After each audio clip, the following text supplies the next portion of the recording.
Nathan Hayes is 4 years older than me. When he turned 28, I was 24. He always told me age would never matter between us. But then I overheard him telling his friends something that shattered my world. I don't know why, but Emma reminds me of Victoria so much. That's probably why I fell for her.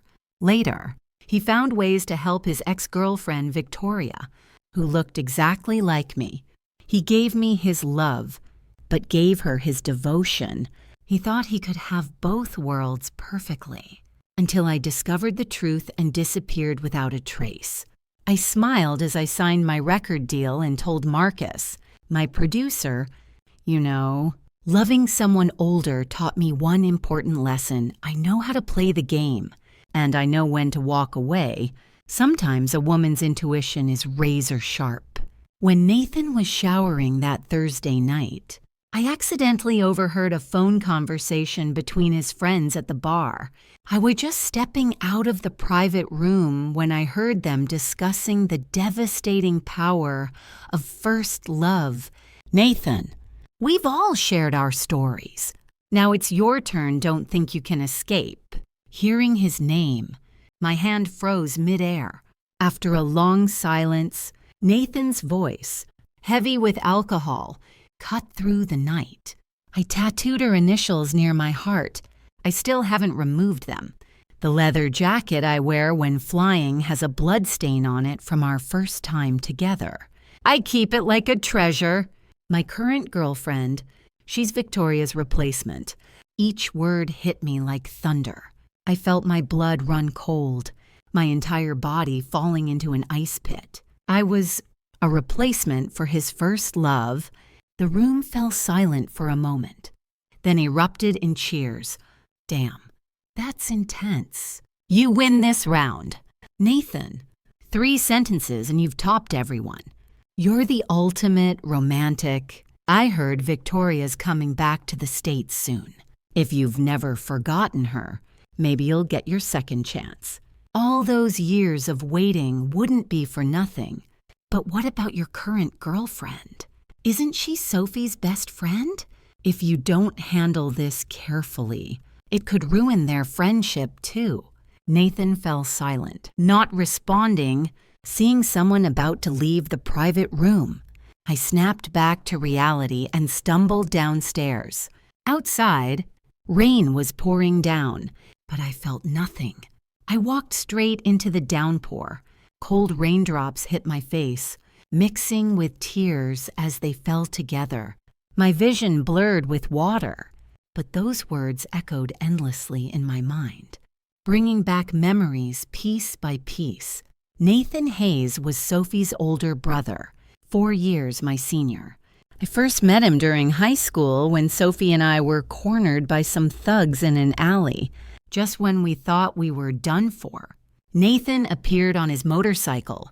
His long, clean fingers removed his helmet as his cold voice cut through the tension. Which one of you is messing with my sister? The moment he took off his helmet, revealing his face, I felt my heart skip a beat.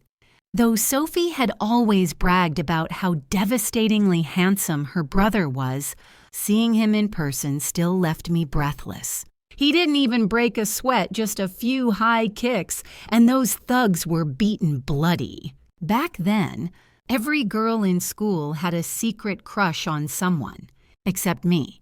But that day, I found mine. I fell for Sophie's older brother after starting college, as my face and figure matured. Sophie encouraged me to pursue Nathan. Every day I prepared loving breakfasts, created coincidental meetings, learned about his interests to start conversations. I tried everything, but Nathan always treated me like a child. His attitude toward me hot and cold. Only occasionally, when he accidentally caught sight of my face, would his eyes flash with something unreadable. It wasn't until that day when he was driving me home and an accident nearly happened. I didn't hesitate to throw myself in front of him. Fortunately, the car braked in time. I wasn't seriously hurt, just a small cut near my eye from hitting the bike seat, bleeding about the size of a fingernail. The wound was nothing serious, but Nathan was unusually tense. He not only personally took me to the hospital, but kept asking the doctor if it would leave a scar. Only when he received the answer no did he sigh with relief, then sternly lecture me, asking why I had jumped out like that. Did I have a death wish? I looked at him with shining eyes, my adoration unconcealed. Because I like you. Nathan stood frozen, then gave a cold smile, like, what does a kid know about liking someone? How long could you possibly like me? Forever, I answered without hesitation, firmly. Nathan Hayes, I'll like you my whole life. Perhaps because my tone was so certain, so sincere. Nathan finally raised his hand and gently touched my cheek for the first time. He sighed and finally said the words I'd been longing to hear. Emma Chen. Let's give it a try. From that day on, we officially became a couple. 3 years of dating, though, Nathan's personality was cold. He still gave me what I deserved, and I never dared ask for more. Until tonight, when I heard that conversation, the dream I'd been lost in completely shattered. So his occasional distant looks were because I resembled someone else. So his fear of my face being injured was also because I resembled someone else. So every time we were together, the way he liked to gaze at my face was also because I was just a substitute. My tears flowed like a flood until my entire body was soaked, and I stumbled home, finally collapsing from exhaustion. I don't know how long it took before I gradually regained consciousness. The tear stains on my face had dried, and my mind was clearer. I pulled out a business card from my purse.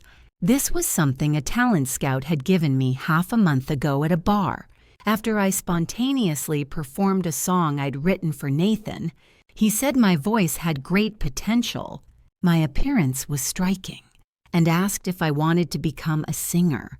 The company would send me abroad for 3 years of training, then build me into a top star. Singing was my greatest passion. I'd once dreamed of becoming a professional singer. But to stay by Nathan's side, I had refused. The man had persistently left his contact information. Now, knowing the truth, I had no reason to stay by Nathan's side anymore. Looking at the numbers on the business card, I lifted my ice-cold hand and dialed. The moment the call connected, I spoke in a hoarse, exhausted voice. Hello? This is Emma Chen. I agree to sign the contract. Miss Chen, you've finally come around. Let's connect on social media and meet tomorrow to discuss details. Hearing the joy in the voice on the other end, I nodded slightly, then quietly added the contact. Not long after hanging up, I heard footsteps outside. A few seconds later, the bedroom door opened. Nathan walked in carrying an umbrella. Seeing me sitting disheveled on the floor, he frowned. Why are you soaking wet like this? Forgot to bring an umbrella. My wet hair covered my face, and the motion sensor light had dimmed, so Nathan couldn't clearly see my expression. He gently stroked my hair, his tone reproachful but tender, still acting like a child. Remember to check the weather forecast next time. I didn't respond. Watching him turn and walk toward the bathroom, I finally used the wall to support myself and stood up, dragging my numb body to the other bathroom. After showering, I got into bed and stared blankly at the white wall. Soon after, Nathan also pulled back the covers and lay down beside me. His familiar cedar scent surrounded me, making it impossible to control my thoughts. I couldn't help but embrace him. Then slowly lifted his sleep shirt. Right there, an inch from his heart, 3 letters appeared clearly. VRJ Victoria Rivers Johnson. This wasn't the first time I'd seen this tattoo. In our more intimate moments, I'd caught glimpses of it many times. Though curious, I'd never asked about it. But now, looking at it again, my eye sockets burned as my voice became hoarse and choked. These 3 letters, what do they mean? Nathan paused for 2 seconds, his eyes also looking down. His voice remained calm, but it contained a deep tenderness I'd never felt in our 3 years together. They mean something very important. He paused, seeming to misunderstand my intention in lifting his shirt, and softly said, "All right, you got caught in the rain today. Let's rest for now. Get some sleep." With that, he gently pushed my hand away, pulled his shirt down, and turned off the light. The room plunged into silent darkness, leaving only tears falling soundlessly, merging with the endless night. The next morning, Nathan got up very early. Without eating breakfast, he put on his shoes, preparing to leave. Seeing the continuing rain outside and thinking about how he hated going out in rainy weather, I instinctively spoke up. "You don't have any flights recently. Why are you going out?" Nathan seemed to be in a very good mood. His usually cold eyes now held a hint of laughter. He grabbed his umbrella and turned the door handle. Something important to take care of. Be good and stay home. As soon as he finished speaking, the door slammed shut. I watched his retreating figure, then quietly returned to the bedroom. On the nightstand, his phone was buzzing continuously. I picked it up and looked at the screen. A prominent name was displayed. Victoria. "What time does your flight land tonight? It's raining heavily outside. Don't leave the airport. I'll come pick you up." The caring tone, the thoughtful concern, completely opposite from last night's cold reminder to check the weather forecast. So when it rained heavily, if it was for someone he truly loved, he would take the initiative to pick them up. Just as I glanced at it, I heard footsteps from the door. I immediately put the phone down and quickly stepped into the walk-in closet. When I finished my makeup and came out, the phone was gone, and the house was empty. I grabbed my purse and went downstairs to call a taxi. When I arrived at the cafe we'd arranged to meet, I immediately spotted Marcus standing at the entrance. We chatted briefly, then went into a private room. Marcus carefully explained the training plan and development path, then pulled out a contract. When I saw the bright red seal of Celestial Music Company, I was momentarily stunned. Celestial, the world's leading entertainment conglomerate. Countless people fought tooth and nail just to get through their doors. And I had almost passed up this opportunity. I smiled wryly and signed my name without hesitation. Marcus held the contract, his face beaming like he'd found a treasure, his eyes crinkled with joy. "Miss Chen, when you first turned me down, I was truly disappointed. I'm so glad you've reconsidered. Such a bright gem shouldn't be buried. Rest assured, Celestial has the strongest capabilities in the entertainment industry. We'll definitely help you shine on the most brilliant stage. This training program is confidential and intensive. Please be ready. We leave in 15 days. I made note of the date and politely said goodbye. On my way home, Nathan's phone suddenly rang, his voice extremely urgent. "You're not home." I was momentarily stunned, about to respond when I heard him continue. "Wherever you are, get to Central City Hospital immediately." In all our time together, this was the first time I'd seen him this panicked. I hesitated for a few seconds, then finally told the driver to turn around. As soon as I reached the emergency room, I saw Nathan standing there safely. It wasn't him who was hurt. So who was it? Before I could ask what had happened, a nurse beside me pulled me into an adjacent room. "You're type O." "Right." I didn't understand but nodded. Immediately, the nurse began asking about my health condition. then without hesitation inserted a needle into my arm. The sharp pain from my arm made me gasp involuntarily. Only then did I realize I was donating blood. While monitoring the blood flow, the nurse chatted with me. "Girl, that handsome guy outside, what's your relationship with him?" His girlfriend was in a car accident right outside the airport and was rushed here. He was going crazy with worry, even calling in favors to get the hospital director involved. The hospital's blood bank was depleted, so he made countless phone calls before finally calling you. He really loves his girlfriend to the point of obsession. Hearing this, my heart suddenly clenched tight. It felt like a rough hand was squeezing my heart even after letting go. I still couldn't breathe, left only with lingering pain. So Nathan had contacted me just to donate blood for Victoria, not to mention how painful it was for a substitute to donate blood for the original. He clearly knew I suffered from severe anemia. Had he forgotten, or did he simply not care because he was desperate to save Victoria? After the blood donation, I sat there for half an hour before gradually recovering. Throughout that entire time, Nathan never once came to check on me or ask how I was doing.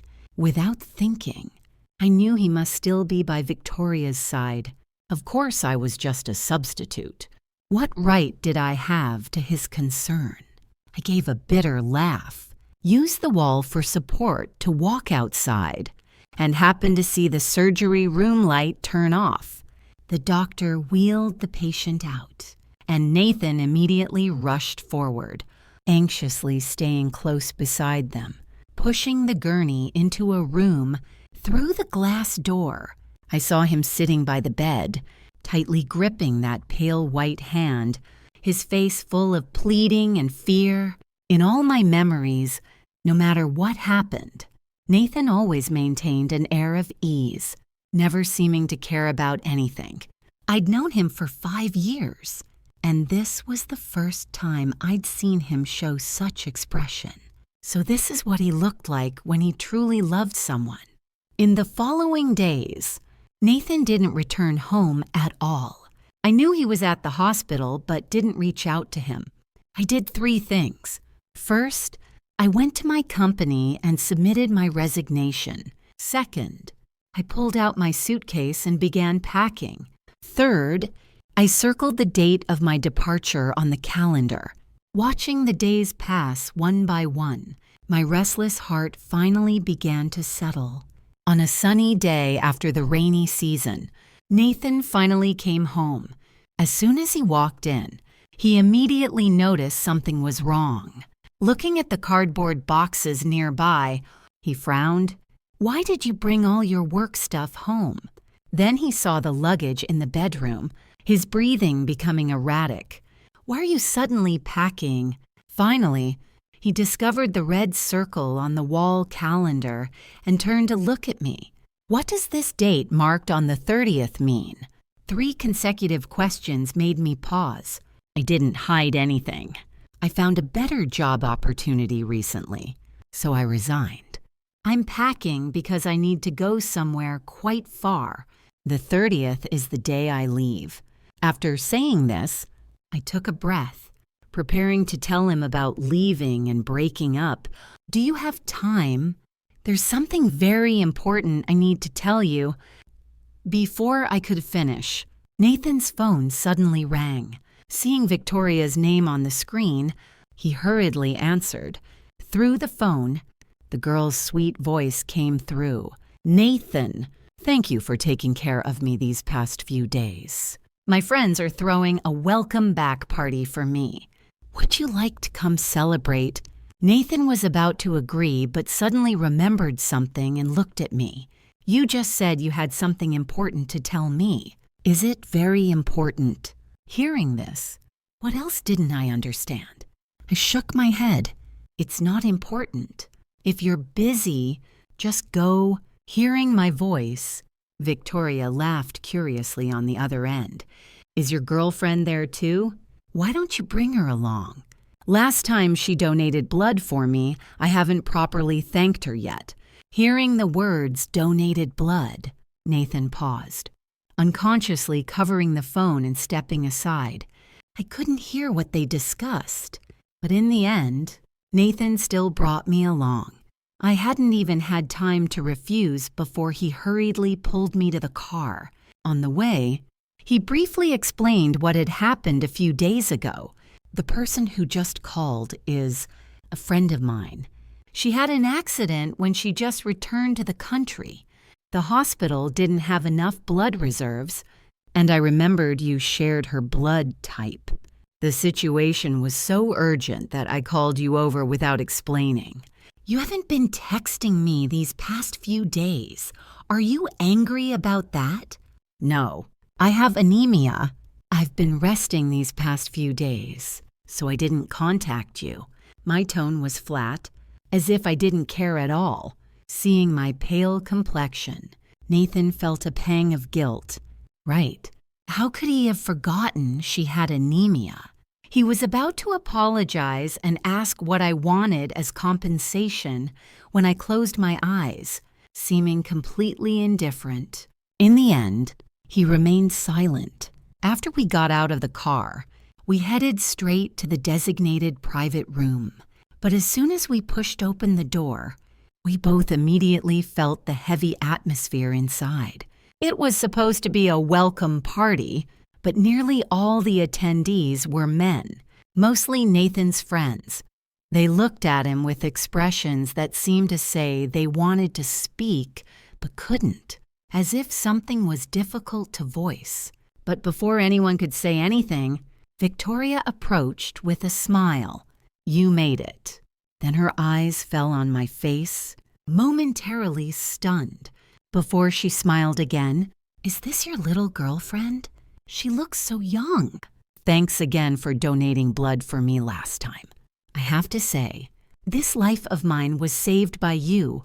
If you ever need anything in the future, just say the word, and I'll be there immediately. I forced a smile. You're too kind.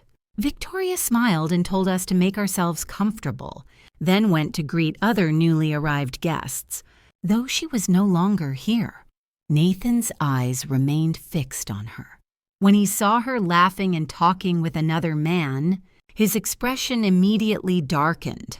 When he saw her eat a few extra bites of macarons, he said nothing but quietly signaled the server to bring all the restaurant's macarons to place in front of her.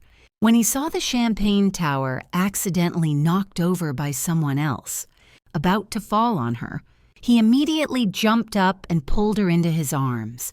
Careful, sharp glass shards cut through his left hand, creating several wounds.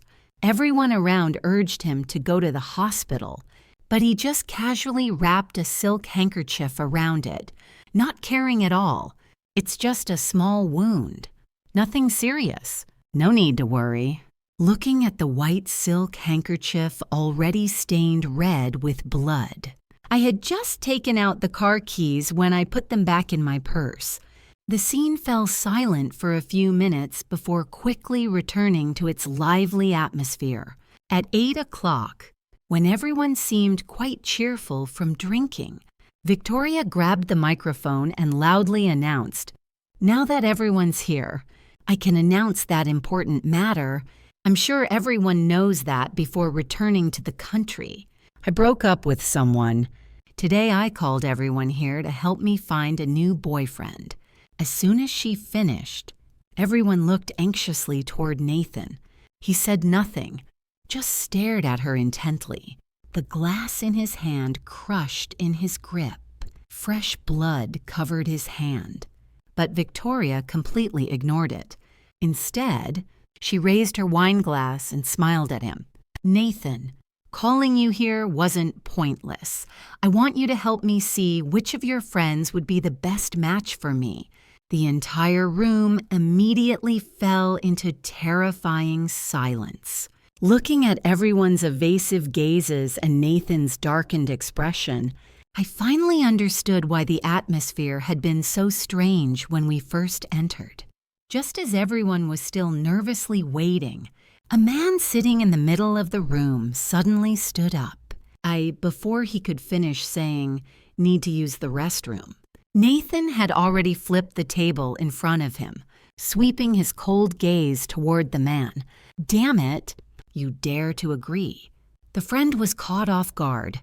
Unable to stand or sit properly, Nathan clenched his fists, his blood-covered hands walking toward Victoria, his eyes red with fury, his voice trembling as he questioned, "Victoria Rivers, sometimes I really wonder, do you even have a heart?"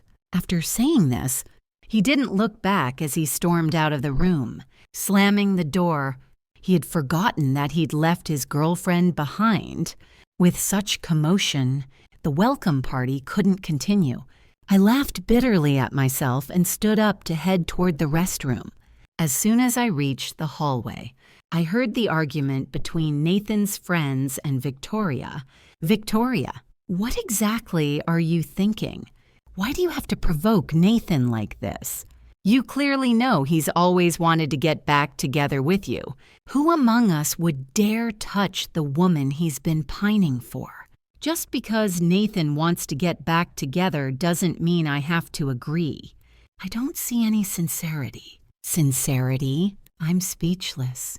What more sincerity do you need? Don't you know how Nathan has been living these past years? Have you ever seen anyone as devoted as him in our circle? He's a proud heir, but he's been going crazy for you.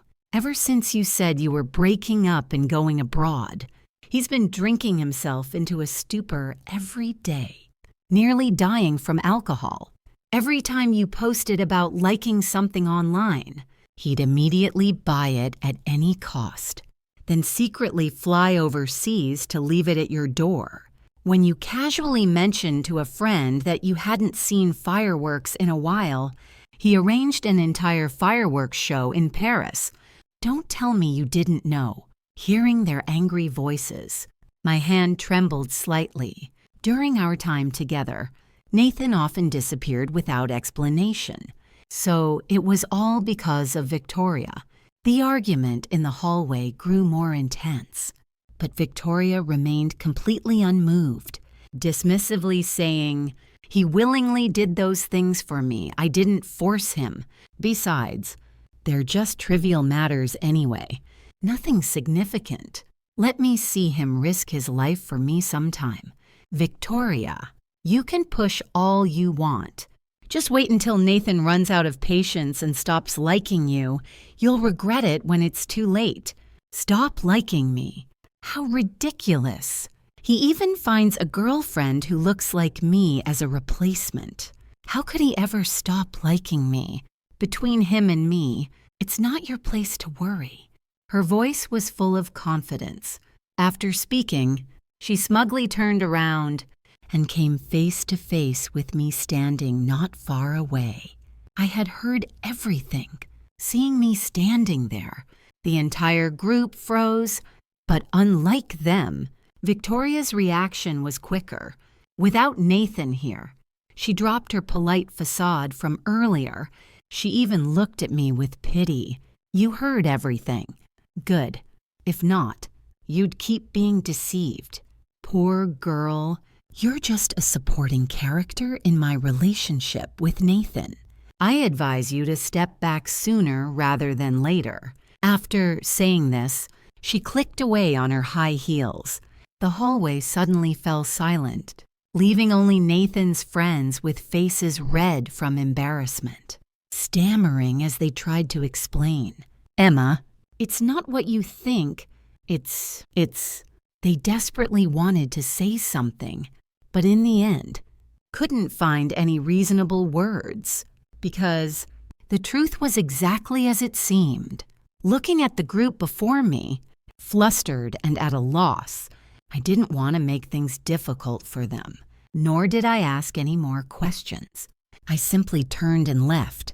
Just as I reached the lobby and was standing by the road calling for a ride, a dark pink sports car suddenly sped toward me, its wheels hitting a puddle and splashing dirty water all over me. The filthy water soaked more than half my clothes. I frowned and looked toward the car, catching sight of Victoria's smug face behind the glass window. Hey, substitute, if you don't know your place and step back on your own, be careful, things could get much worse than this. Leaving behind this provocative comment, she gunned the engine and sped away. I took tissues from my bag and slowly wiped the water from my face. After cleaning up, I crumpled the wet tissue into a ball, threw it in the nearby trash can, then looked up at the deep blue sky as a single tear silently fell. A substitute? No, I had never been anyone's substitute. It was Nathan Hayes who was ending his role in the play of my life. When I got home, I ate something light, showered, and went to bed. At 3 a.m, the bedroom light suddenly flicked on. Nathan, reeking of alcohol, stumbled into the room and pulled me, who had just been awakened, into his arms. Why do you have to torture me like this? You clearly know I can't let you go, so why won't you give me another chance? You know I like you, yet you still brazenly look for a boyfriend right in front of me. Do you enjoy tormenting me that much? Does seeing me in pain make you happy? Fine, I accept the pain.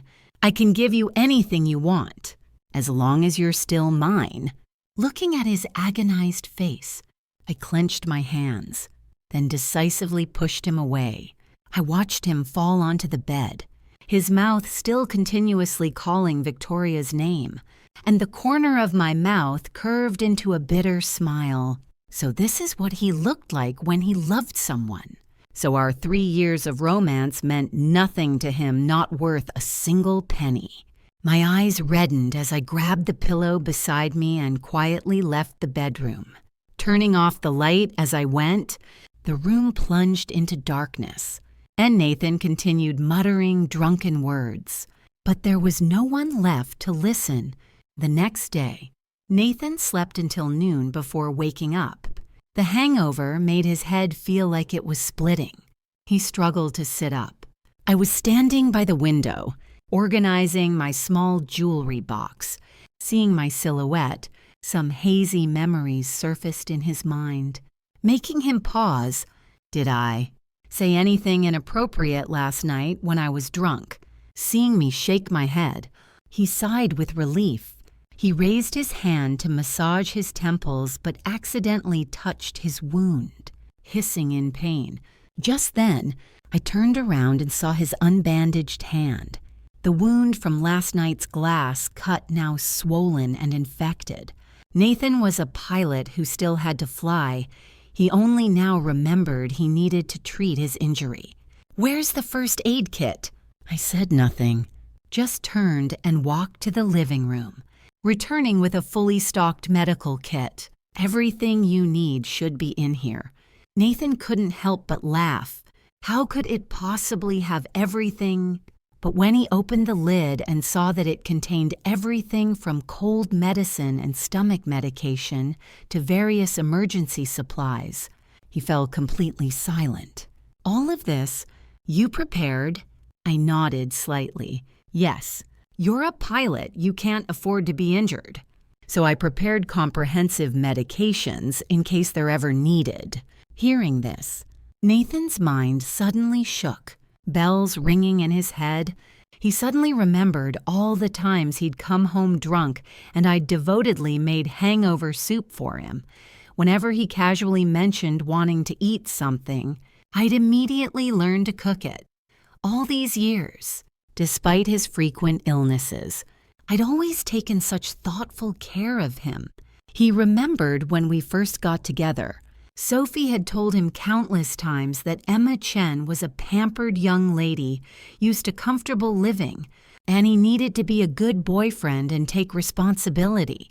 He was several years older than me, but in this relationship, the one who always took care of the other was always me. In this moment, Nathan was struck speechless. He looked at me, his heart full of guilt, wanting to say something, but in the next second, he saw me pick up my purse, apparently not planning to help him treat his wound, but preparing to go out. He asked in surprise, "Are you going somewhere?"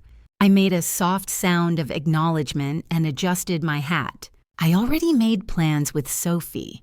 We're having lunch together. Only then did Nathan remember that his sister had just finished her trip. He hurriedly applied medicine to the wound on his hand, then stood up and walked to the door. "I'll drive you." I was about to decline when he had already grabbed my hand, taken the car keys, and pulled me outside. In the car, Nathan adjusted the GPS while asking about my afternoon plans. When he heard I was going shopping, he wanted to come along. But suddenly his phone chimed with a new message notification. He opened it, then pulled over to the side of the road, looking at me apologetically. "I was planning to spend the day with you, but I just got notice of an emergency flight. Emma, can you take a taxi?" I saw the flight information on his phone. I knew he wasn't lying. So I nodded and got out of the car. After watching his car disappear from view, I called a taxi.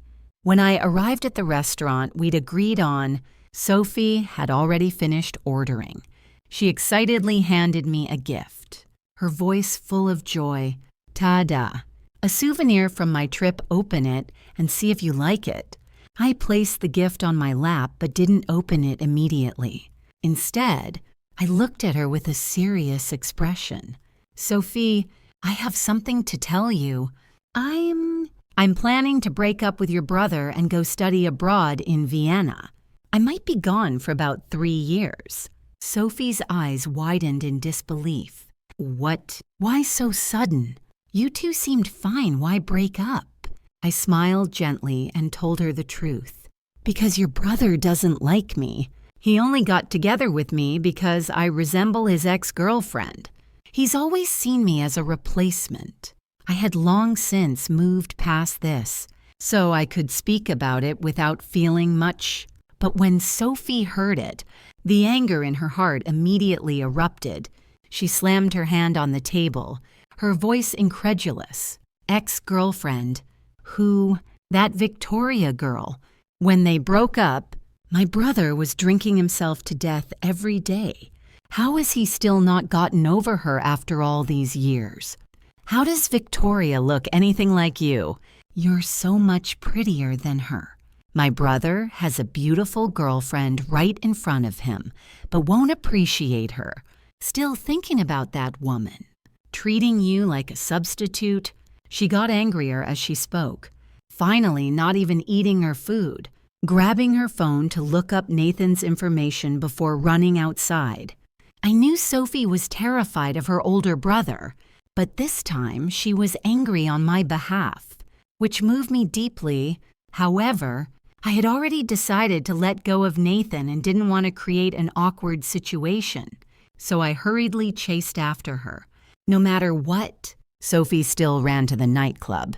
At the door of the private room, she was about to push it open when she saw Victoria standing in the crowd, looking arrogantly at Nathan. "If you want me to forgive you, fine. Let me ride on your back for a bit, and I'll consider it." Nathan hadn't even responded when his friends immediately rushed to intervene. "Victoria, you're going too far. Last time you were wrong, you wanted to choose a boyfriend and made Nathan so angry he stormed out. Now you casually ask to meet him. Nathan drops his emergency work to rush over and apologize to you without even changing clothes. And you're still being unreasonable." "Exactly. Nathan is who he is. No one dares raise their voice to him. So how can you humiliate him like this?" Faced with their criticism, Victoria didn't care at all. "I don't care. He scared me with his anger that day. So now I want him to apologize like this. Besides, giving piggyback rides to someone you like, what's wrong with that? If he's so high and mighty, what's he doing here looking for me?" During the loud argument, Nathan's face was cold. After a moment, facing Victoria's arrogant gaze, he said quietly, If I let you ride on my back, you won't choose a boyfriend anymore. That's right. Getting a definitive answer. Nathan unbuttoned several buttons on his pilot uniform, bent down, and said gently, "Get on." Everyone around was stunned, staring at this scene in amazement. Victoria climbed onto his back, looking completely pleased with herself, which made Sophie, standing outside the room, so angry she was ready to explode. She gritted her teeth and was about to charge in when I pulled her into the elevator. Sophie struggled and shouted while trying to break free, about to tell me to let her go. But when she saw my expression, she froze. My face showed no emotion whatsoever, but tears were falling like broken pearls. The sound of tears hitting Sophie's hand made the fire of anger in her heart extinguish. She hurriedly embraced me, worried and heartbroken as she wiped my tears, choking up herself. "Emma, don't cry. Don't cry anymore. Okay. You don't have to stay with my brother anymore. I'll introduce you to some handsome guys. Okay." I smiled and tried to swallow the bitter feeling, but still couldn't stop choking up. Actually, I'm not as sad as it looks. I've already decided to let him go and start a new life. But why was I crying? Maybe because seeing it all firsthand, old memories came flooding back and I suddenly realized it turned out that when Nathan truly loved someone, he would be affected by their emotions, would rush to their side without fear of difficulty, would set aside his pride to make them happy. His love would be obvious for everyone to see, and I had never been loved by him. When I got home, my mood had calmed down. I woke up to another day passing, bringing me closer to my departure date. I went alone to a concert by my favorite singer, recording the sea of green lights with tens of thousands of people singing along. I pinned that video to the top of my social media feed, then deleted all my old posts about love. Some friends who knew I was about to pursue my dream sent encouraging messages under my post. "Emma, I hope someday I can become one of your fans too. Why don't I get an autograph now?" Future star Nathan, who had been missing for several days without news, also liked that post. I saw the red heart appear and was somewhat surprised. I clearly remembered that Nathan never posted on social media or looked at other people's updates. It wasn't until I saw several messages from Sophie that I understood the reason. "Emma, I just added that girl on social media. She makes me so angry." Below the message were several screenshots of photos Victoria had shared from her daily life. Sunset over the ocean, walking in a flower garden, city lights and candlelit dinners. Every single post had comments from Nathan. "Why didn't you post the photo I took for you? I heard the cherry blossoms at West Mountain are blooming. I'll take you there in a couple days. These shrimp are a bit hard to peel, but since you like them, I don't mind at all." Each comment read like the daily life of a couple, so he had been focused on commenting under Victoria's posts and accidentally saw mine. Casually liking it, I smiled and comforted Sophie with a few words, then quietly packed up all the gifts Nathan had given me over the 3 years. Our couple items, photos, and the diary he had written for me. I struggled to carry them all downstairs, planning to throw them away when I unexpectedly saw Nathan returning home. He seemed to be in a very good mood, his face beaming with smiles. Seeing me, he stopped and walked over. "What's in the suitcase? Are you throwing all of this away? Some things I don't need anymore." Nathan nodded and handed me a cake box, then bent down to help me. Seeing the cake, I paused for a moment. "Why did you suddenly buy cake?" Hearing this, Nathan stopped, looking at me with a somewhat thoughtful expression. "Did you forget? Today is my birthday. Birthday. Only then did I suddenly remember it really was around this time. A month ago, I had been wondering what gift to prepare, but after learning I was just a substitute and deciding to leave, I had completely pushed this out of my mind. After all, he was about to become my ex-boyfriend. Why should I remember his birthday? Seeing the flash of surprise on my face, Nathan's breathing dropped a few degrees. Since midnight yesterday, many people had sent him birthday wishes. Only I had shown no sign of acknowledgement. He had thought I was secretly preparing some surprise. Turned out I had really forgotten. Though it wasn't anything major, somehow he still felt uncomfortable, his chest feeling heavy. In the past, whether it was our anniversary or his birthday, I had always prepared for a long time and made it very grand. Why had I forgotten this year? I clearly loved him the most. Just as he was about to say something, his phone chimed several times with ding-ding sounds. It was a message from Victoria. She said she had prepared a birthday party for him. Looking at the address and the teasing from friends in the group chat, Nathan gripped his phone tighter, the gloom from before immediately disappearing from his face, his eyes lighting up with joy.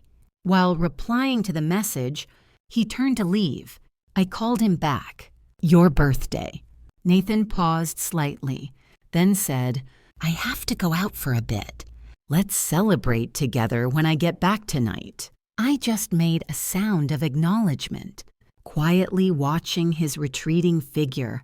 It wasn't until he was completely out of sight that I threw everything into the trash. Looking at his obviously joyful expression when he left, I knew he definitely wouldn't be coming back to celebrate his birthday with me tonight. Somehow, I actually felt relieved. The trash bin was nearly full. I casually tossed the cake box in too, then turned and went upstairs.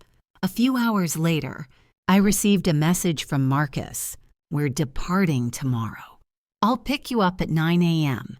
I had just replied okay when I unexpectedly received a voice message from one of Nathan's friends. "Emma, get to the Hilton Hotel quickly. Something happened to Nathan. Hurry." Hearing the urgent, worried voice in the message, I was momentarily stunned. The next second, Sophie called too, her voice almost crying. "Emma, my brother. Only then did I realize how serious the situation was. I hurriedly went downstairs and caught a taxi there immediately.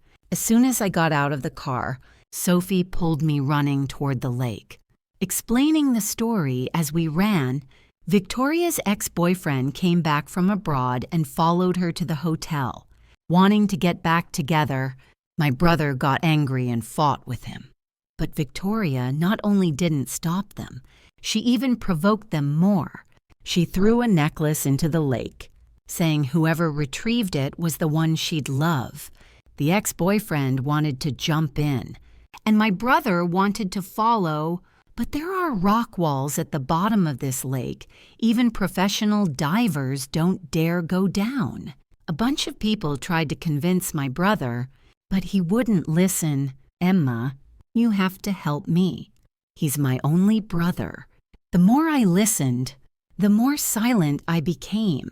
I really wanted to tell Sophie that if it involved Victoria, even 100 people like me couldn't persuade her brother. But looking at her red-rimmed eyes, I couldn't bring myself to speak. When we reached the lake, Nathan was still putting on diving gear. Victoria's ex-boyfriend had already finished preparing and dove into the lake. Seeing the guy's figure disappear under the water, Nathan's eyes showed cold determination as his hands moved even faster. The friends around him were panicking like ants on a hot pan, constantly trying to dissuade him. "The lake is so deep, there's no way to find the necklace. It's useless for anyone to go down. Nathan, don't do something stupid. Is it worth risking your life for a woman? Nathan, wake up. Nathan paid no attention.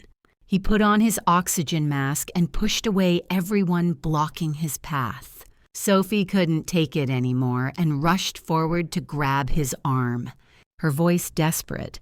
Are you really going to die for one word from her? Have you thought about me? About Mom and Dad? You're all I have. If something happens to you today, I won't have a brother anymore. The atmosphere immediately became quiet. Nathan stopped and stared at her intently. After a moment, he raised his hand and grasped hers, his voice low. I'll come back. Don't tell Mom and Dad about this. And don't tell Emma either. After saying this, he began pulling Sophie's fingers away one by one, then dove into the water without hesitation. Looking at the small ripples on the lake's surface, I stood not far away, clenching my hands. Everything around was very quiet. But then someone laughed softly, drawing everyone's attention. It was Victoria. She walked over to me, her face full of smugness. He likes me enough to be willing to die for me. Emma Chen. What do you have to compare with me? Victoria, using someone else's life as a joke if you're sick. Go get treatment. Seeing her show off like this, Sophie, who had been crying, suddenly rushed forward and slapped Victoria hard across the face. Victoria had never been treated like this before and immediately wanted to retaliate. But the people around quickly separated them. I supported Sophie, patiently calming her down until she gradually stopped crying and sat staring blankly at the surveillance screen. An hour later, Victoria's ex-boyfriend surfaced because he ran out of oxygen.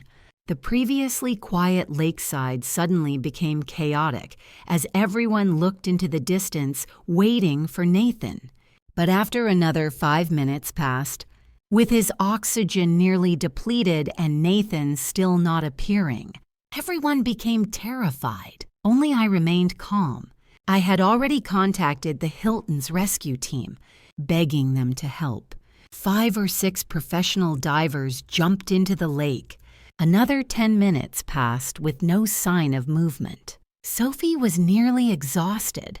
Even Victoria, who had been leisurely before, was now becoming anxious. Though I showed no expression on my face, my hands were clenched so tightly they hurt. Some of Victoria's friends, who had been curious spectators, began making pessimistic remarks. It's over. It's over. His oxygen ran out long ago and he still hasn't been rescued. I'm afraid it's not looking good. If something happens, will the Hayes family let us off the hook?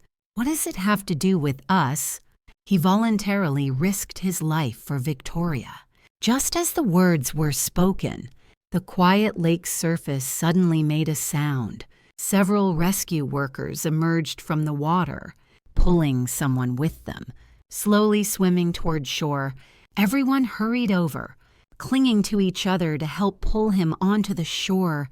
Nathan was nearly unconscious when they removed his oxygen mask and I saw his pale face. His friends and Sophie all had red-rimmed eyes. He pressed his hand to his chest, his eyes still staring intently at Victoria. I found it, the necklace. After saying this, he raised his trembling right hand, the diamond necklace. Under the setting sun's light, reflected dazzling brilliance. Too bright, too sharp. His eyes remained fixed on Victoria from beginning to end, never noticing me standing not far away. I just stood there, quietly watching, witnessing him love someone with such passion. When Nathan was taken to the hospital, I stayed with Sophie, keeping watch through the long night. At 8 in the morning, the alarm I had set went off. When Sophie saw the reminder departure on the screen, she suddenly came to her senses and hugged me tightly with a reluctant expression. Emma, don't go. Please don't go. If you leave, Won't we have to wait 3 years to see each other again? By then you'll be a famous star, and it'll be even harder for us to meet. I can't bear to be apart from you." I also had red eyes, gently patting her back. After a long time of comforting her, Sophie finally tearfully saw me off. As I was leaving the hospital and about to call a car, I suddenly stopped and stood still. I had said goodbye to everyone, but I was missing one person, Nathan. After thinking for a long time, I realized that 3 years of romance should have a clear ending. I turned around and went back to the hospital. When I reached the door of the hospital room, I heard familiar voices inside. Victoria was nestling in Nathan's arms, crying like rain. "I just wanted you to make a clear declaration. If you couldn't find the necklace, you should have just come up. Why were you so foolish? I know you still like me. As long as you break up and say you want to be with me, I'll agree. Can't you be a little more accommodating?" These words were what Nathan had been waiting for throughout 3 years. But when he actually heard them, his expression wasn't as joyful as expected. Instead, just because of the 2 words "break up," he unconsciously thought of me throwing myself in front of him to shield him from the car, my starry eyes saying I'd love him forever, my bright smile when wishing him happy birthday, my passionate and loving self beneath him. For a moment, his head ached like it was being hit with a hammer, his emotions in turmoil, not knowing how to respond. Just then, he unconsciously looked up and saw me. I stood outside the glass window, quietly watching him. My dark eyes were like a calm lake surface, without any ripples. When our eyes met, Nathan immediately felt everything become chaotic. He pushed away the person in his arms and stood up. But when he looked out the window again, that person had disappeared. He ran outside, but the hallway was empty. Was it just an illusion? It must have been an illusion. He hadn't told anyone about jumping into the water to find the necklace for Victoria. How could I know he was hospitalized and come to visit him? Nathan felt his heart pounding, sensing that something was slipping beyond his control. But what it was, he couldn't quite grasp yet. Meanwhile, I had given up on saying goodbye. Throughout our 3 years together, Nathan never thought he would receive a breakup text from me. When our relationship first began, he had no idea how long it would last. A few days, a few months, a few years, they were all just periods of time to him. In his heart, he still carried someone he couldn't let go of. I was just a temporary stopping place for him. Because of this, he had almost never truly invested himself in our relationship. My expectations of marriage, my eyes full of hope, my tears when I felt wronged. Nathan had seen it all, but never paid attention. He thought he could be as hard as steel, just treating me as Victoria's substitute. Getting through those difficult years, but when the person he had been longing for day and night returned, he discovered he wasn't as cold and decisive as he thought. The person who should have been easy to break up with was still by his side, becoming an obstacle to his reunion with Victoria. Everyone around him advised that only a sharp knife could cut through tangled threads, but he sometimes fought with old love, determined not to let go. Other times he wavered over his substitute. Unable to make a decision, he couldn't make a choice, so he kept procrastinating until he saw those 3 text messages. Nathan felt as if his soul had been extracted, his mind blank, lost in what felt like a nightmare. He couldn't tell if this was all a hallucination from oxygen deprivation or the harsh reality he had to face. If it was a hallucination, why did it feel so real? If it was reality, why would I send him a breakup text? I had chased him for so many years, said I'd love him forever. How could I give up so easily? Nathan didn't understand. He tried rubbing his eyes, slapping his face several times, trying to wake himself up, but when he looked down again, there were still those same 3 text messages. Only then did he realize that what he thought was a hallucination was very likely reality. Immediately, he shot up from the hospital bed. His fingers trembled as he frantically tapped the screen. "Emma, can we talk? There are some things I can explain to you. Where are you? At home or with Sophie?" He sent a series of messages, but received no response. Nathan gradually lost patience. He couldn't sit still anymore. He yanked out the IV needle, rushed downstairs, jumped in his car, and sped home. The apartment was as quiet as usual, but now the silence felt eerily unsettling.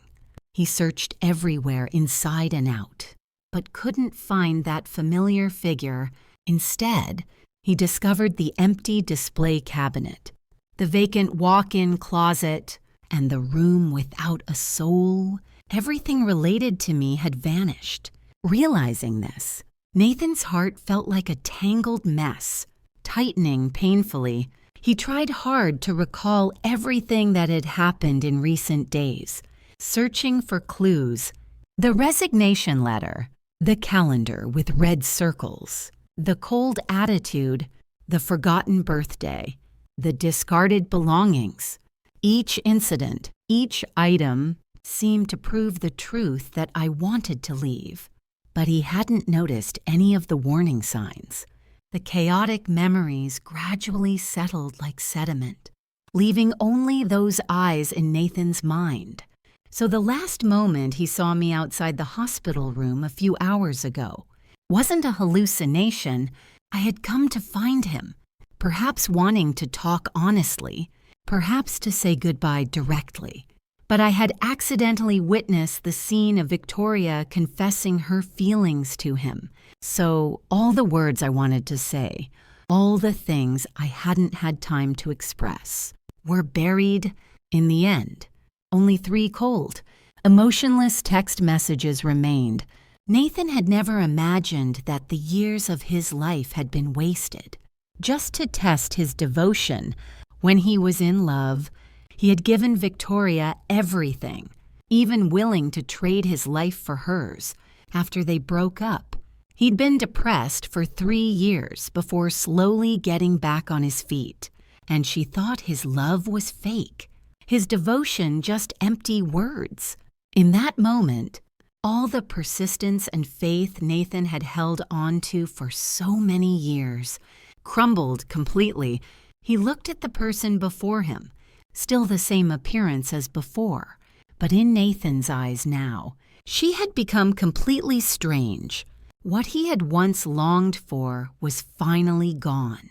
He slowly lowered his eyes, his voice full of exhaustion. "Fine, you're right. I did break my promise. So, let's end it here." Time passed day by day. Nathan had tried everything, but couldn't find any information related to Emma Chen. She seemed to have evaporated from this world, leaving no trace. From 1 month to 6 months to 3 years passing, he had never given up searching for traces of her. Gradually, Emma Chen became like Victoria in the past, an obsession Nathan couldn't release. He continued living in that apartment every day when he woke up, facing the room where objects remained, but the person was gone. He often stared blankly for long periods. All traces related to her had been cleaned away. The only thing left to remember those days was the few photos they'd taken together on his phone. 3 years together, a total of 7 photos. He had looked at them countless times, in endless longing. Nathan gradually aged. His family began pressuring him to marry, forcing him to go on dates, introducing him to all kinds of women, but he didn't want to engage with any of them. People outside thought he had been traumatized by Victoria, no longer believing in love, But only he knew that after that confrontation, he had completely let go of her. Could feelings that had persisted for many years disappear in an instant? Nathan thought it was possible. After all, the gap between him and Victoria was 3 long years. That time was much longer than the period they had actually been together. Those burning feelings, under time's erosion, gradually lost their original color, tinted instead by the pain of unrequited longing. Compared to love, those emotions were more like a habit. When the habit was broken, he finally realized he could have escaped from it long ago. But Victoria couldn't understand Nathan's thoughts and continued pestering him.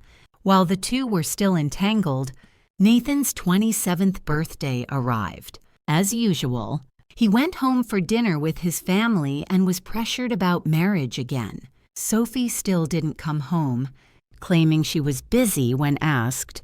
He didn't know if what she said was true or false, but he knew that because of Emma's departure, their sibling relationship had become quite distant. He felt somewhat irritated by all the talk, so he drank more than usual. When it was time to leave, Sophie happened to return. He called her over. "I've been drinking. Drive me home." Sophie looked reluctant, about to refuse when their parents' glances forced her to get in the car. Throughout the drive, Sophie didn't say a word, her face cold as ice. Nathan's mood also darkened, and after a long silence, he finally spoke. "Are you going to keep avoiding me like this forever?" "Avoiding what? We just don't have common interests or topics to discuss. Less contact is better, isn't it?" Sophie completely rejected his words, arguing back. Seeing her unforgiving attitude, Nathan couldn't help but press his temples. "What happened before was my fault toward Emma. I apologize. Can you stop holding grudges? Mom and Dad are watching. Do you think they're comfortable with you acting like this?" Hearing him bring up their parents, Sophie felt truly helpless and glared at him. "Now you're worried about Mom and Dad, when you were risking your life for Victoria. Why didn't you think about them? Don't act like a good brother in front of me. I already said I don't recognize you as my brother anymore." After venting all her pent-up frustration, Sophie opened her music playlist and started playing it. Too lazy to argue with him further, in the confined space of the car, only loud rock music blared continuously. Nathan couldn't find an opportunity to speak, so he could only open the window and look at the neon lights outside. After some time, the playlist ended and started over from the beginning. The first song became a gentle ballad, with soft piano notes floating up. Nathan's gloomy mood finally eased slightly. He leaned back in his seat, planning to close his eyes and rest for a moment, looking at the sunset falling, stars and clouds waving back. Which way is the wind blowing? The gentle singing voice had just begun when he opened his eyes. Instinctively looking toward the screen, Sophie quickly switched to the next song. Although he didn't see the artist's name, looking at Sophie's reaction, Nathan became more certain. The voice just now was Emma's. He suddenly turned to look at her, and in that one glance, saw the panic that flashed across her face, and her deliberate attempt to change the subject and act calm. "We're here." "Get out quickly." Watching Sophie leave as if she were fleeing, Nathan's intuition grew stronger. He quickly returned home, opened his computer, and began searching for those song lyrics. Soon, the search engine displayed related information: unreachable star, singer, Emma Chen, song description. Nathan's eyes stopped when he saw the name Emma Chen.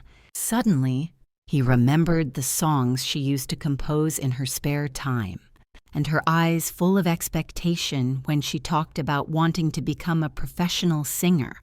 He read and reread this line countless times, then began searching for the name Emma Chen.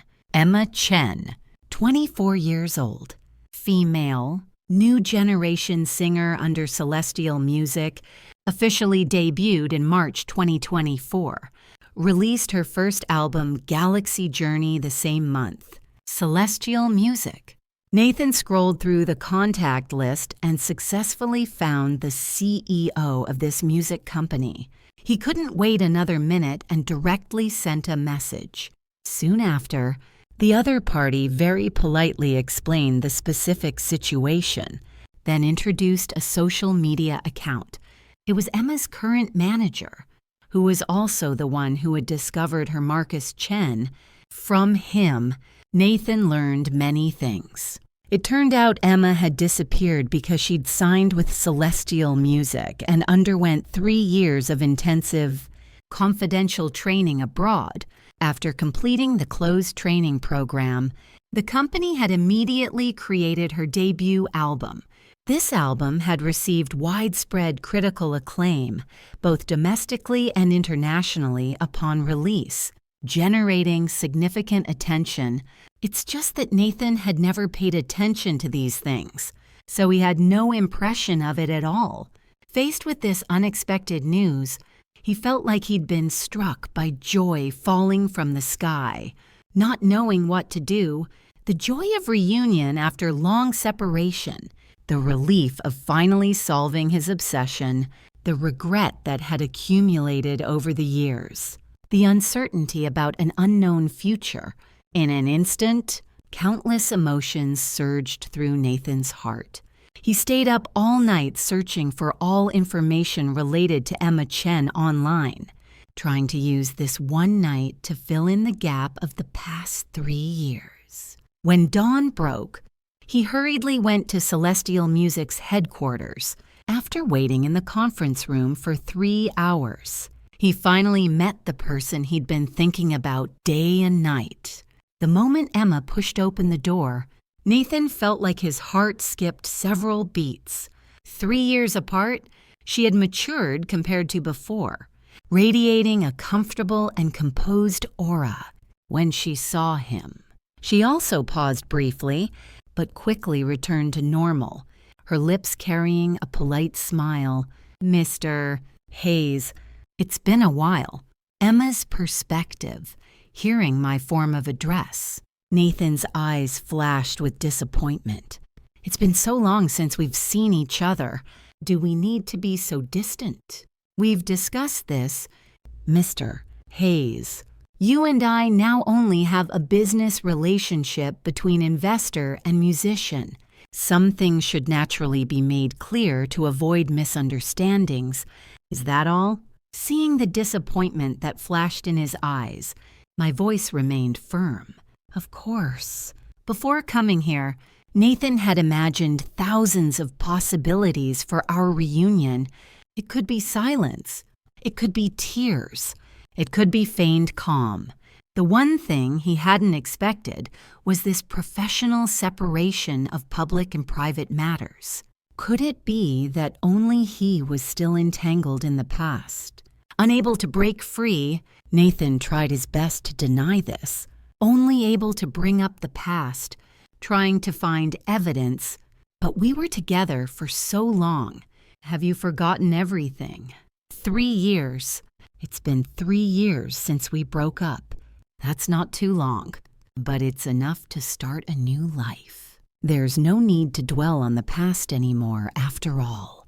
Those weren't particularly happy memories. Each word was like needles piercing Nathan's heart. The pain spread through his chest, making him unable to control the sadness on his face. The atmosphere in the room also became stagnant, faintly audible with his rapid breathing. After a long silence, I heard his low, hoarse apology. "I'm sorry. Emma, I was wrong in the past. I failed your sincere feelings. I'm truly sorry. By now, I had actually let go of the past. When young, driven by passion, who hasn't done something reckless for love? As for me, I was just unlucky enough to love the wrong person." If I was wrong, I admitted it. I still had the courage to start over. So facing this belated apology, my heart didn't stir at all. Everything is in the past. There's no need to mention it again. After saying this, I stood up and left the conference room. A reunion after years of separation had ended so unexpectedly. Marcus had been waiting outside for a long time. Seeing me come out, he immediately approached, his voice carrying excitement. "Emma, you and Mr. Hayes are old acquaintances. How did your conversation go?" Having known him for so long, I could tell what he was thinking, just from his tone. I considered my words carefully. "My friend's brother, we've met a few times before. The conversation went well, but our relationship is ordinary." Marcus understood my personality better and better, laughing continuously. "You're lying to me again. Aren't you? If it were really ordinary, would that position that people fight tooth and nail for fall into the hands of a newcomer like you? Tell me the truth. Do you really have some connections in this industry so I can leverage them and have capital to negotiate with the higher-ups? If I really had connections, would I have to endure working under you for so many years?" "Marcus, stop having such wild thoughts. Let's just focus on singing, training, and waiting for our schedule." I advised him while pushing him into the recording studio to begin the day's work. We worked until evening, and the new song was finally recorded. After work, I stretched and left the company. As soon as I went downstairs, I saw Sophie standing in the distance waiting for me, waving. Although we had met when I returned to the country, over the past half-month I'd been busy with work and moving, so we could only keep in touch by phone. Tomorrow was both our day off, so we both wanted to get together. First, they went to our old favorite restaurant for dinner, then watched a movie. When we came out, it was already 11 o'clock. I took her to my new home. As soon as she entered and saw the slippers, pajamas, and daily necessities newly prepared for her, Sophie was overjoyed beyond words.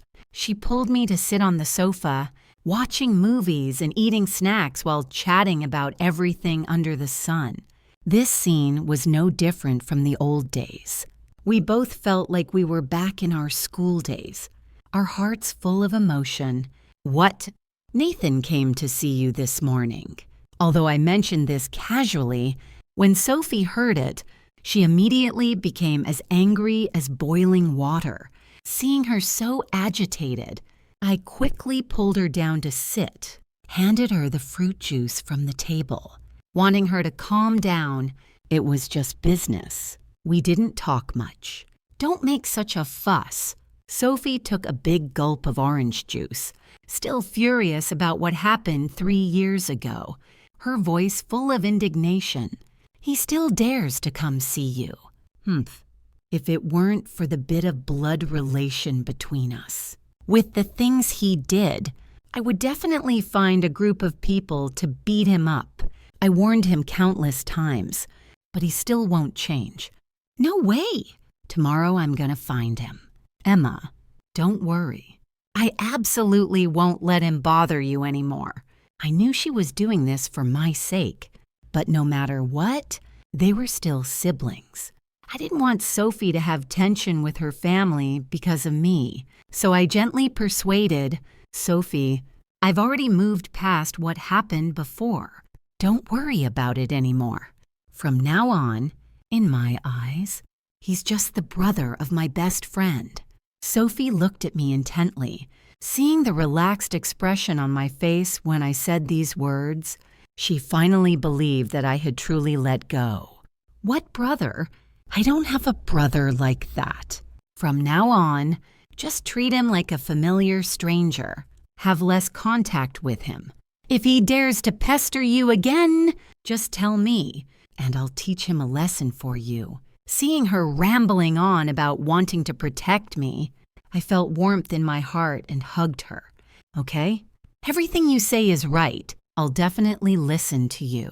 Only then did Sophie feel more at ease, feeding me a few pieces of fruit, watching me eat happily.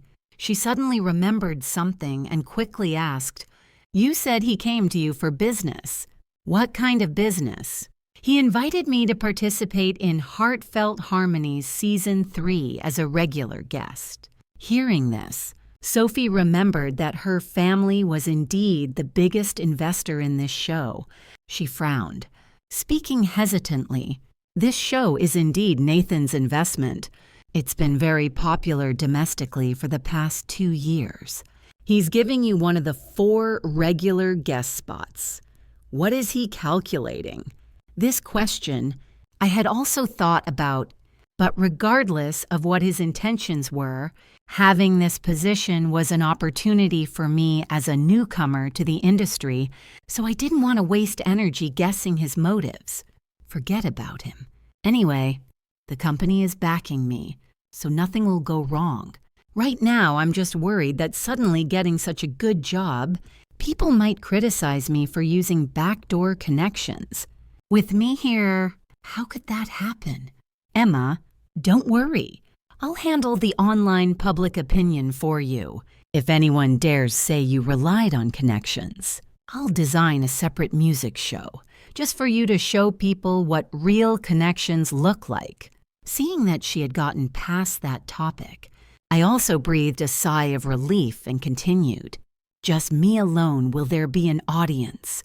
Why don't you invite some big-name artists and stars from the industry to be guests for me? That way there will be topics to discuss. Otherwise, aren't you just throwing money away to support me? What's our relationship? If I support you, who dares say anything?" We happily chatted back and forth like this. It wasn't until almost dawn that Sophie started feeling sleepy. I tucked her in with a blanket, then turned off the lights. Hearing the gentle breathing beside me, I smiled softly.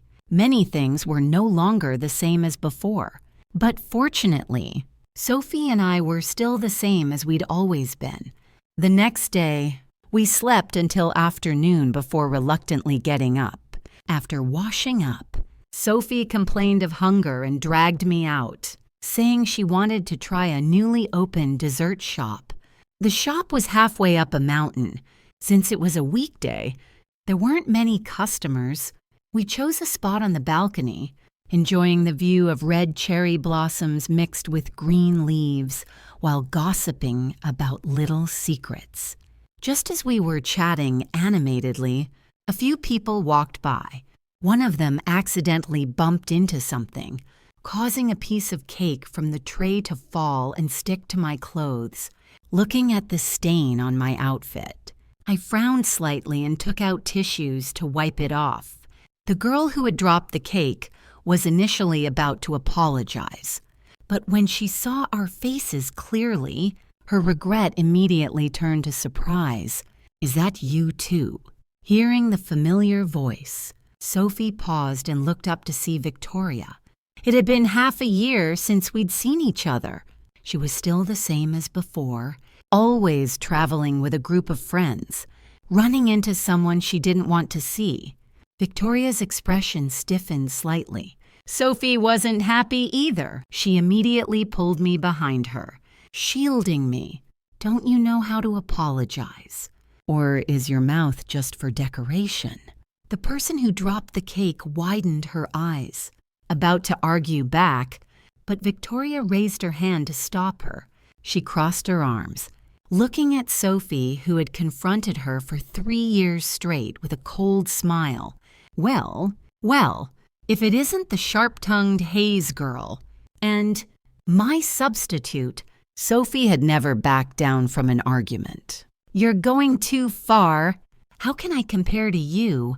Someone everyone finds disgusting. What's wrong? Did Nathan dump you again today? So you came here looking for a sense of existence. Too bad no one in the Hayes family has time to pay attention to a clingy person like you. Know your place." As soon as she finished speaking, Victoria's face immediately darkened. her initial composure completely gone. Sophie Hayes. Watch your mouth when you talk about my business with Nathan. Be careful what you say.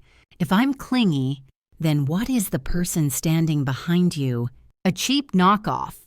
As long as it involved me, Sophie became like a porcupine with its spines up. She was too lazy to say more and directly grabbed a piece of cake from the table, throwing it straight at Victoria's face. What bad luck! You clung to a man for 3 years and he didn't even look at you. Now you're following me and Emma around. Are you that jealous? Having her face ruined in front of her friends, her elaborate makeup now a mess, Victoria was furious. Sophie Hayes. Don't think I'll go easy on you just because you're Nathan's sister. Did I ask you to go easy on me? If you have the guts, fight back. Both refused to back down. The atmosphere tense as a drawn bow. Victoria's friends, worried about offending the Hayes family, hurriedly held her back. I also didn't want a few worthless people to ruin our mood, so I spoke gently to diffuse the situation. But as we were passing by Victoria, she deliberately stuck out her foot to trip me. I hadn't been prepared and stumbled several steps, nearly falling into the wall. Fortunately, Sophie quickly caught me, preventing injury. What seemed like the end of the incident actually ignited a new battle. Sophie couldn't swallow this insult and immediately turned back to teach these girls a lesson, worried she might get hurt. I rushed to help. 2 against 5 during the scuffle. Someone bit Sophie's hand hard. Without thinking much, she grabbed a nearby tray and threw it directly at whoever was grabbing her. Smack. Victoria fell to the ground. Blood flowed from her forehead, drop by drop, dripping onto the floor. Nathan received the call and hurried to the police station. When he saw his sister still arguing with the police, he took a deep breath. I already told you, she attacked first. The surveillance cameras recorded everything clearly. He walked over and pressed Sophie, who was pounding the table in her defense, into a chair. Only then did he notice me sitting inside. The moment our eyes met, he was momentarily stunned. Before he could ask what had happened, the nearby officer spoke first. You're here to bail out these 2 girls. They got into a conflict with someone else at a dessert shop, causing the other party to be injured and hospitalized. The other side agrees to mediate, but these 2 girls refuse. You should talk to them. The officer shook his head with a sigh and left the room. Sophie turned to look at her brother and repeated what she had just said. Sophie and Emma were the victims. When we were threatened and our safety was at risk, we were just defending ourselves. Why should we agree to mediation? Seeing his sister's determined argument, Nathan felt helpless and had to raise his voice. All right, tell me exactly what happened from the beginning. Only then did Sophie patiently recount the whole story. When he heard that I had nearly been injured, Nathan's heart skipped several beats, and he reflexively looked at me. But I showed no expression, just quietly wiping clean the cream stain on Sophie's purse. If Sophie hadn't caught her in time, the person lying in the hospital right now would be Emma. I was just retaliating. Why should we mediate with them? After hearing everything, Nathan's expression also darkened. He signed the bail papers and led us both out of the police station. You 2 go home first. I'll handle this. Watching the car carrying the 2 girls gradually disappear from view, he turned to look toward the nearby hospital. Hospital room 1406. When Nathan pushed open the door, Victoria had just finished her final examination. A group of girlfriends surrounded the bed, taking turns offering comfort. Victoria, we can't afford to offend the Hayes family. It's just a small wound, let it go. Sophie Hayes is really crazy. We should avoid her in the future, or we might get beaten up again. Being injured and still having to swallow her anger, Victoria was furious to the point of nearly exploding. But when she saw Nathan, her angry face immediately transformed into a pitiful, vulnerable expression, her eyes brimming with tears. "Nathan, I knew you still hadn't forgotten me. You definitely would come see me." Seeing her, the friends exchanged glances and very tactfully found excuses to leave the room, giving the two of them privacy after the last person left. Nathan closed the door before turning to look at her. Over the past 3 years, from various parties to private encounters, to when he returned to Hayes' group and had work contact with her, Nathan and Victoria met at least 4 times a week. He had told her countless times that they were over, but she refused to give up, stubbornly believing he was just sulking. Persistently pursuing him, gradually, he grew tired of explaining and let her arrange all sorts of coincidental meetings without reacting at all. During that time, he had also heard about the various conflicts between her and Sophie, mostly just verbal arguments. So he didn't pay attention, but he never expected that his indifference wouldn't make Victoria wake up, but would make her increasingly presumptuous. Thinking about how she had almost hurt me today, Nathan's mood darkened. He looked at her approaching him with teary eyes, reaching out expectantly. But just as she was about to touch his hand, he stepped back, his voice low and grave. "I heard from Sophie what happened today. Emma just returned to the country and has never had any contact with you before. Why did you deliberately target her?" A few sentences choked Victoria's prepared accusations in her throat. She blinked, tears streaming down as her voice filled with grievance. "They cursed at me first. Vi and you both heard it, you can ask them.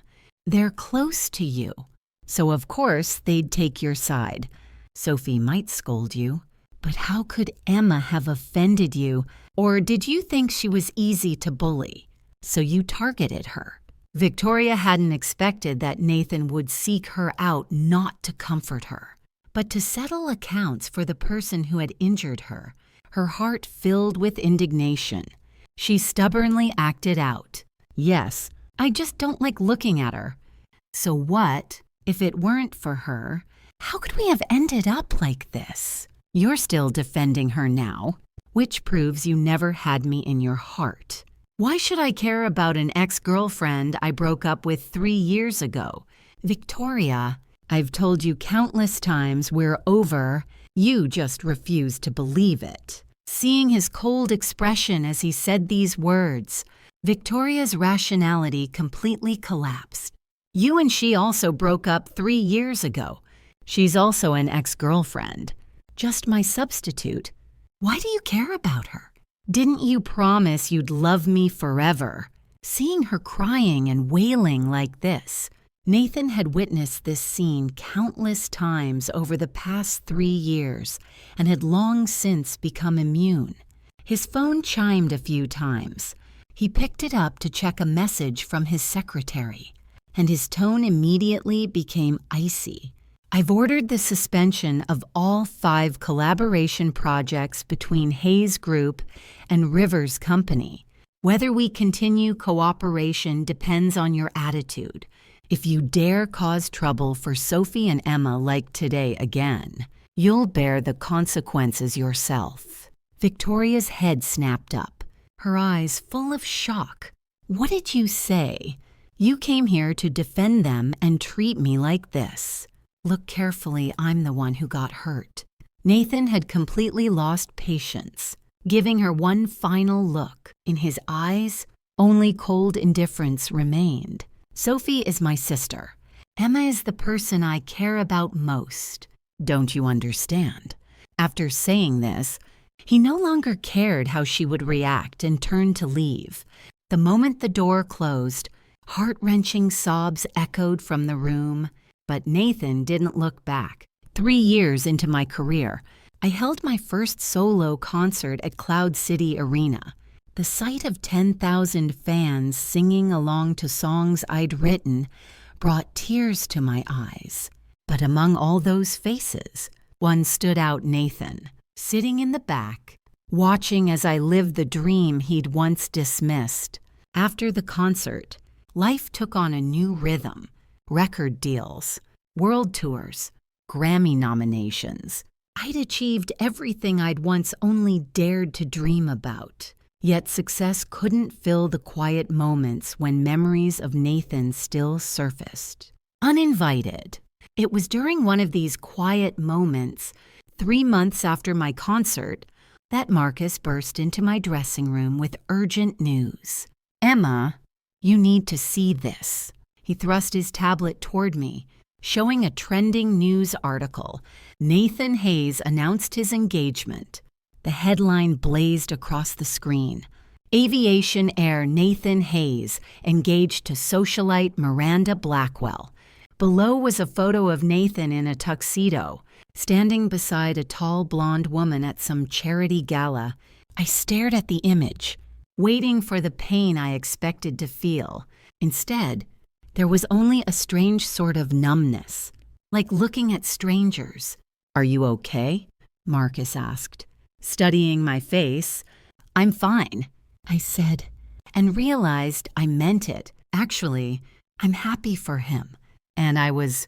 The Nathan in that photo looked older, more mature somehow.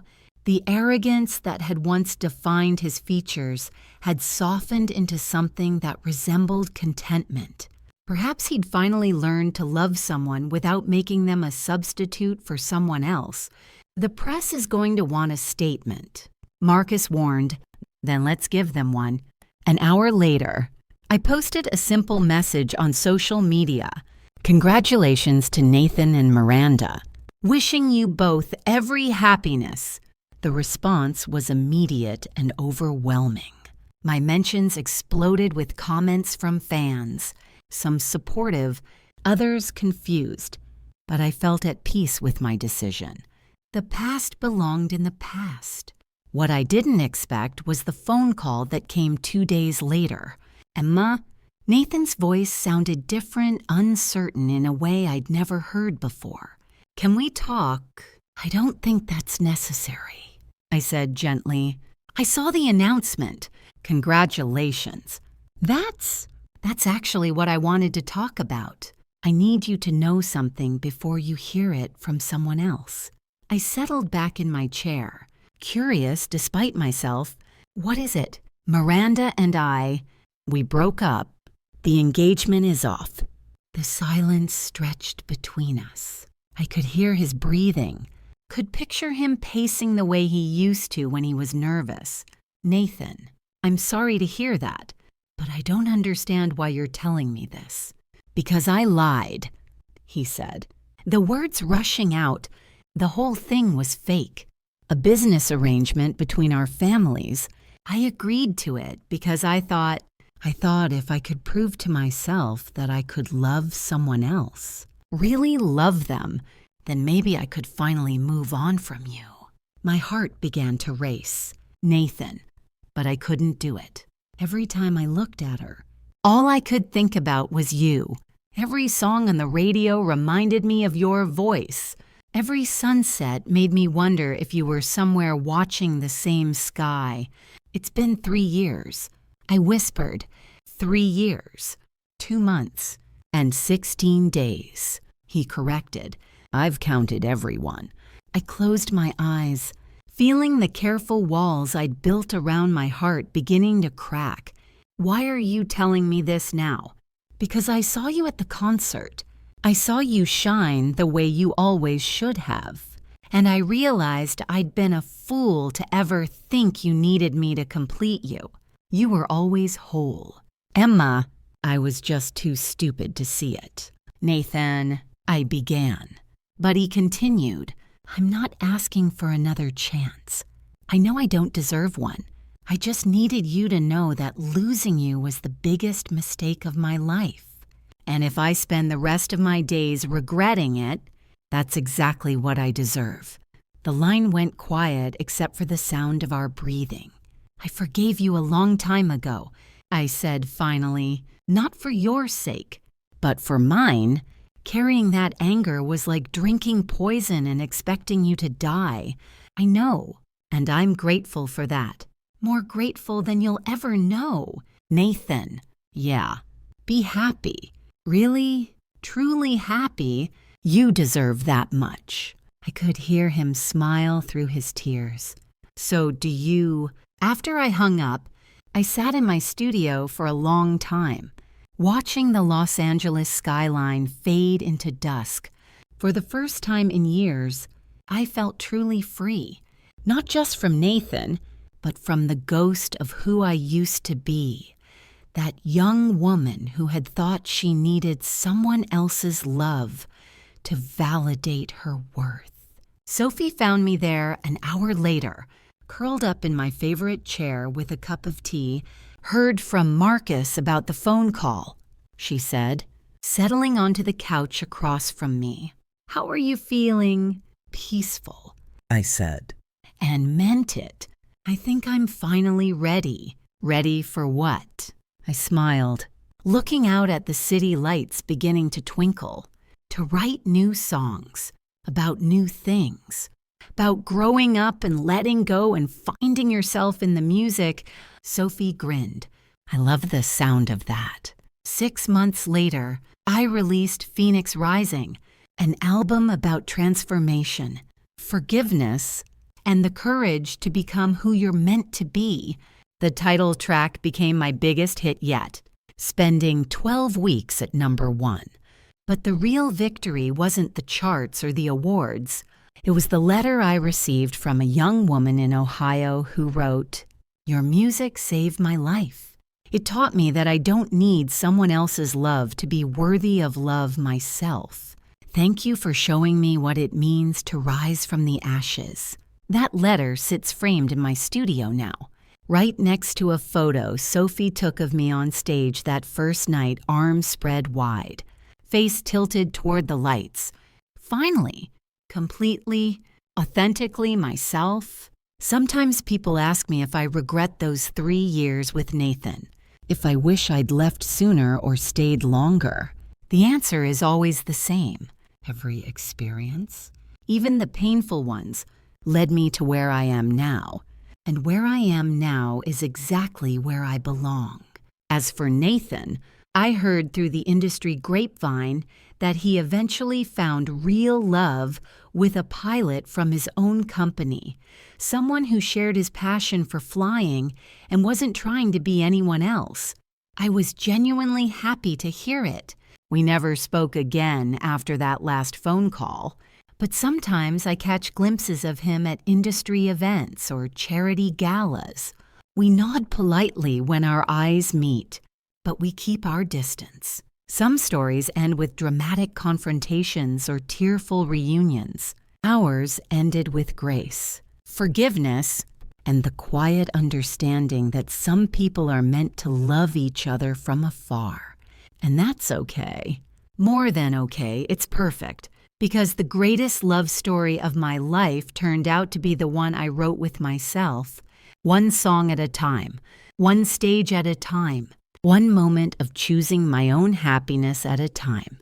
The moon that once shone only for him now illuminates the entire world, and everyone gets to share in its light.